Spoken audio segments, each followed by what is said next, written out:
ହାଲୁକା ଶୀତ ସହ ଘନ କୁହୁଡ଼ିରେ ଆକ୍ତା ମାକ୍ତା ହେଉଛି ଜନଜୀବନ। ଉପାନ୍ତରୁ ଉପକୂଳ ସବୁଠି ଦେଖାଦେଉଛି ଏଭଳି ପାଗ।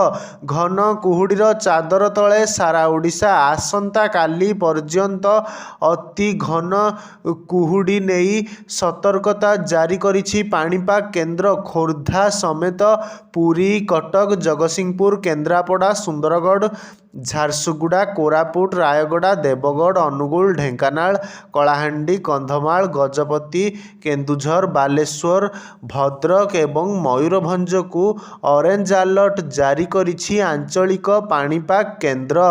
ଆସନ୍ତାକାଲି 19ଟି ଜିଲ୍ଲାରେ ଘନ କୁହୁଡ଼ି ନେଇ ୟେଲୋ ଆଲର୍ଟ ଜାରି କରାଯାଇଛି।